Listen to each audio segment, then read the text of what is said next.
নমস্কাৰ মই ছাত্ৰ-ছাত্ৰী আৰু দৰ্শক আজি আমি আলোচনা কৰিম এটা PowerPoint প্ৰেজেন্টেশ্যনত আমি টেবুল এখন বা তালিকা এখন কিভাবে অন্তৰ্ভুক্ত কৰিব পাৰোঁ। টেবুল বা তালিকা এখন অন্তৰ্ভুক্ত কৰাৰ ফলত আমাৰ প্ৰেজেন্টেশ্যনটোত যদিহে আমি কোনো ধৰণৰ ষ্টেটিষ্টিকেল পৰিসংখ্যিক ডাটা এনালাইটিকেল ডাটা অৰ্থাৎ বিশ্লেষণাত্মক ডাটা বা তথ্য আমি অন্তৰ্ভুক্ত কৰিবলগীয়া হয় তেতিয়াহ'লে আমি তেনেকুৱা ধৰণৰ তথ্যসমূহ ইয়াত অন্তৰ্ভুক্ত কৰিব পাৰোঁ। সাধাৰণতে আমাৰ বিভিন্ন ধৰণৰ পৰিসংখ্যিক ক্ষেত্ৰৰ সৈতে জড়িত তথ্যসমূহ আমি ৰিপ্ৰেজেন্ট কৰিবলৈ হ'লে আমি টেবুল বা তেনেকুৱা ধৰণৰ এলিমেণ্টসমূহ ইয়াত অন্তৰ্ভুক্ত কৰিব লাগে। অকল টেবুলেই নহয়, টেবুলৰ সৈতে জড়িত অন্যান্য যিবোৰ আমাৰ লেখচিত্ৰ নাইবা দণ্ডচিত্ৰ বা যাক আমি চাৰ্ট বুলি কওঁ সেইসমূহ এলিমেণ্টো আমি ইয়াত অন্তৰ্ভুক্ত কৰিব পাৰোঁ। এতিয়া আজি আমি এই ভিডিঅ'টোৰ মাধ্যমেৰে শিকিম কি ধৰণে আমি আমাৰ প্ৰেজেন্টেশ্যনটোত প্ৰয়োজন অনুসৰি এটা টেবুল অন্তৰ্ভুক্ত কৰিব পাৰোঁ। আমি টেবুল এখন অন্তৰ্ভুক্ত কৰিবলৈ ইয়াত দুটা পদ্ধতি ব্যৱহাৰ কৰিব পাৰোঁ। এটা হৈছে ইনচাৰ্ট মেনুৰ মাধ্যমেৰে আৰু আনটো হৈছে এখন নতুন শ্লাইড ব্যৱহাৰ কৰি যিখন শ্লাইড আমি টাইটেল এণ্ড কণ্টেণ্ট প্ৰকাৰ শ্লাইড ব্যৱহাৰ কৰি কৰিব পাৰোঁ। মই দুয়োটা উদাহৰণে ব্যাখ্যা কৰিম। প্ৰথমতে আমি চাওঁ এখন টেবুল আমি ইনচাৰ্ট মেনুৰ মাধ্যমেৰে কি ধৰণে ইনচাৰ্ট কৰিব পাৰোঁ।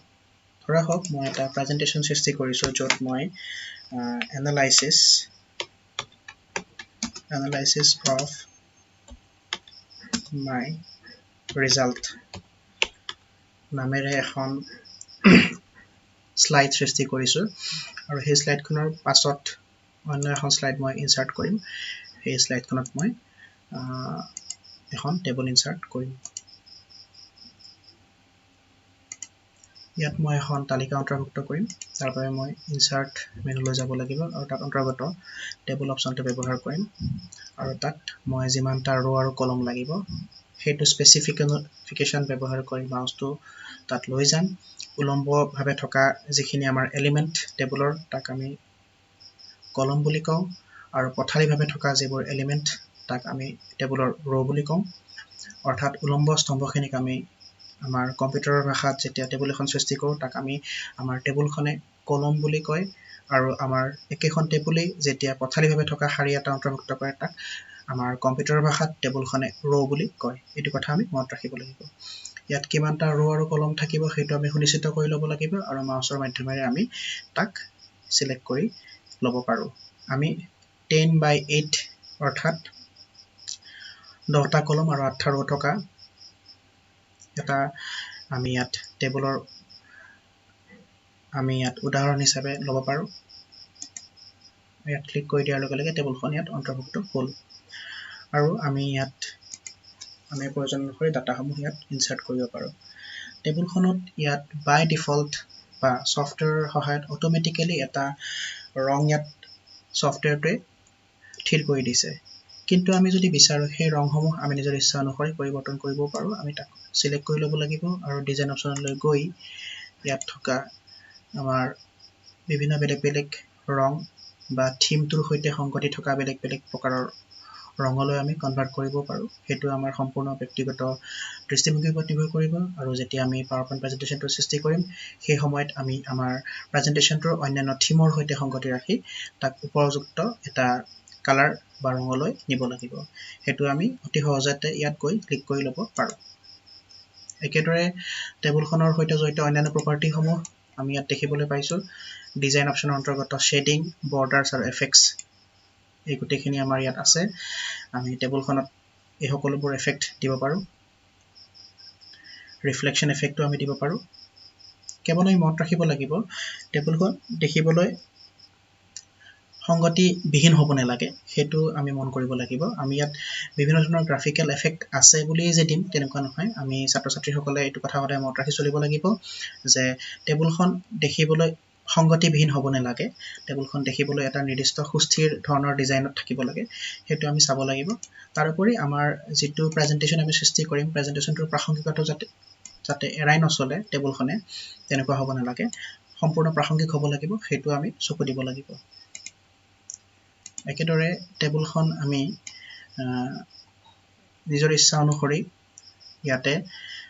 কিছুমান লেআউট আছে সেই লেআউট প্ৰপাৰ্টিসমূহ ব্যৱহাৰ কৰি বেলেগ বেলেগ ধৰণে আমি প্ৰপাৰ্টিসমূহ চেঞ্জ কৰিব পাৰোঁ আমাৰ ইয়াত মই অলপ উদাহৰণৰ সহায়ত ব্যাখ্যা কৰিলে বুজিবলৈ সহজ হ'ব ইয়াতে মই কেইটামান শব্দ লিখি লৈছোঁ ধৰা হওক মই কেইটামান সিম্পল শব্দ ইয়াত লিখি লৈছোঁ মই ইয়াত কৈ দিব বিচাৰোঁ যে এই টেবুলখনৰ কোনো বাস্তৱ প্ৰসংগৰ লগত কোনো সম্পৰ্ক নাই মই কেৱল উদাহৰণ হিচাপেহে ব্যৱহাৰ কৰিছোঁ সেয়েহে মই কিছুমান অপ্ৰাসংগিক শব্দ ইয়াত ব্যৱহাৰ কৰিছোঁ ছাত্ৰ ছাত্ৰীসকলে তাক লৈ কনফিউজ হ'ব নালাগে এতিয়া মই টেবুলখনৰ চেলসমূহ অলপ ডাঙৰ সৰুকৈ সজাই লৈছোঁ এতিয়া মই দেখুৱাব খুজিছোঁ ইয়াত থকা যেটো লেআউট অপচন তাত থকা এলাইনমেন্ট অপচনটো যদি ব্যৱহাৰ কৰোঁ কি ধৰণে টেবুলখনত আমি বিচৰা পজিশনৰ সেলটো অন্তৰ্গত টেক্সটখিনি আমি বিচৰা ধৰণে ইয়াত সজাই তুলিব পাৰি এই অপচনসমূহ আমাৰ ইয়াত আছে একেদৰে টেক্সট ডিৰেকশ্যন অপচনটো আমাৰ ইয়াত আমি ব্যৱহাৰ কৰিব পাৰোঁ কিন্তু আমি সদায় মনত ৰখা উচিত যে টেবুলখনৰ যেটো মুখ্য উদ্দেশ্য সেই উদ্দেশ্যটোৰ পৰা যাতে টেবুলখন ফালৰি কাটি নাযায় বা দেখিবলৈ সম্পূৰ্ণ বেলেগ এটা থিম কৰি দিয়াৰ ফলত যাতে টেবুলখনৰ যেটো সংগতি হেতু সংগতি বিহীন হৈ নাযায় গতিকে আমি সেই কথাখিনি মনত ৰাখি পেলাই টেবুলখন উপযুক্ত ডিজাইন আমি দিব লাগিব কিয়নো প্ৰেজেন্টেশন সফটওয়্যাৰ মুখ্য কামেই হৈছে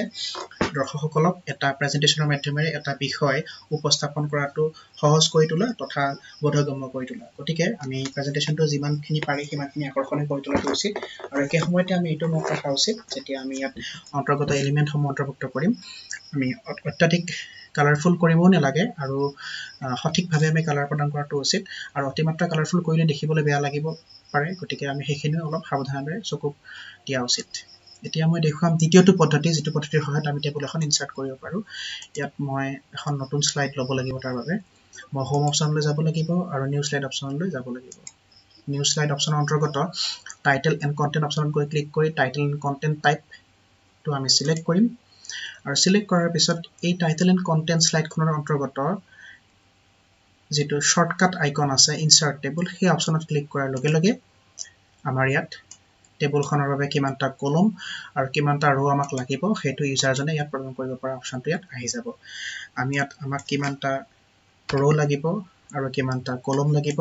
হেতু আমি ইয়াত নিৰ্দিষ্ট কৰি দিম আৰু ওকে অপচনত ক্লিক কৰি দিয়াৰ লগে লগে আমি ইয়াত টেবুল এখন দেখিবলৈ পাম আৰু তাৰ পিছত আমি আমাৰ প্ৰয়োজন অনুসৰি টেবুলখন ইয়াত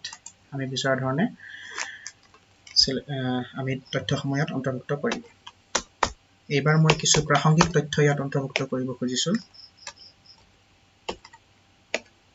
যাতে মই যেটো প্ৰেজেন্টেশন বনাইছো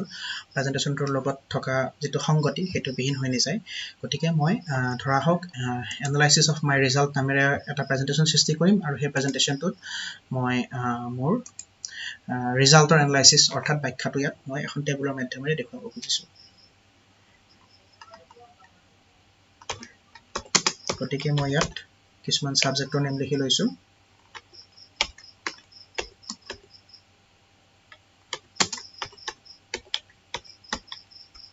আৰু মই প্ৰাপ্ত নম্বৰসমূহ ইয়াত অন্তৰ্ভুক্ত কৰিম তাৰ বাবে মোক বাওঁফালে এটা কলম অন্তৰ্ভুক্ত কৰিব লাগে সেয়েহে মই লেআউট অপচনলৈ আহিছো ইয়াত ক্লিক কৰিছো তাৰ পিছত ইনসাৰ্ট লেফট অপচনটো ব্যৱহাৰ কৰিছো আৰু বাওঁফালে থকা এটা ইয়াত কলম মই অন্তৰ্ভুক্ত কৰি লৈছো আৰু ইয়াত মই পৰীক্ষাসমূহৰ নামবোৰ লিখিছো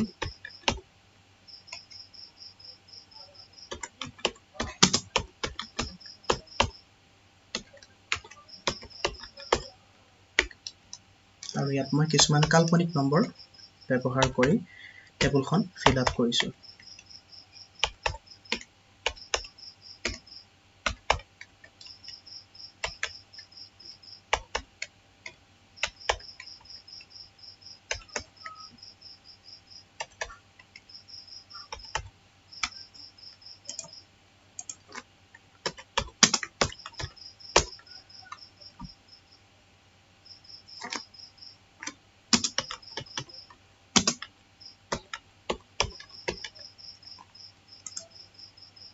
যেহেতু দ্বিতীয়খন স্লাইডত থকা টেবুলখন আমাক নেলাগে বা এই টেবুলখন আমাৰ অন্তৰ্ভুক্ত যদিও আমি কৰিছিলো তাক আমি সম্পূৰ্ণ নকৰিলো সেই টেবুলখন মই ডিলিট কৰিব পাৰো আৰু তাক মই ক্লিক কৰি ডিলিট অপচনটো কিবৰ্ডত থকা প্ৰেছ কৰিলে ডিলিট হৈ যাব টেবুলখন মই সিলেক্ট কৰিব লাগিব আৰু ইয়াত ডিলিট কৰিবলৈ হ'লে টেবুলখন আমি ইয়াত লেআউটত থকা ডিলিট অপশ্যনটো ব্যৱহাৰ কৰি ডিলিট টেবুল অপশ্যনটো ব্যৱহাৰ কৰিলে টেবুলখন ডিলিট হৈ যাব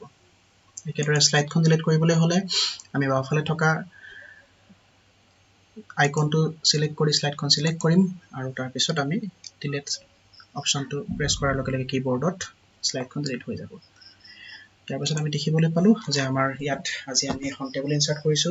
দুটা মাধ্যমেৰে এটা আছিল আমাৰ ইনসাৰ্ট মেনুৰ মাধ্যমেৰে তাৰ বাবে আমি ইনসাৰ্ট মেনুৰ অপশ্যনলৈ যাব লাগিব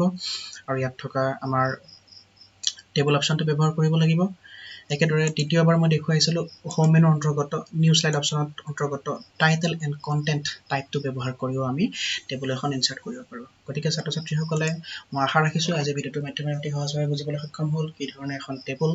আমি আমাৰ প্ৰেজেন্টেচনত ইনসাৰ্ট কৰিব পাৰো আৰু টেবুল এখন ইনসাৰ্ট কৰিলে কি ধৰণে বিশ্লেষণাত্মক দৃষ্টিভংগীৰে সৃষ্টি কৰা এখন প্ৰেজেন্টেচনত আমি আমাৰ টেবুল এখন ব্যৱহাৰ কৰি কিছুমান বিশেষ ধৰণৰ বিশ্লেষণাত্মক বা পৰিসংখ্যিক তথ্য অন্তৰ্ভুক্ত কৰিব পাৰো গতিকে মই আশা ৰাখিছো আজি ভিডিওটোৰ মাধ্যমেৰে ছাত্ৰ ছাত্ৰীসকলে মই যিখিনি কথা বুজাবলৈ বিচাৰিছিলো তেওঁলোকে বুজি পাইছে আৰু যদিহে তেওঁলোকৰ মনত কোনো ধৰণৰ প্ৰশ্ন উদয় হৈছে তেওঁলোকে মোক জনাব বুলি মই আশা ৰাখিছো আৰু মই আজি ভিডিওটো ইয়াতে সামৰণি মাৰিছো ধন্যবাদ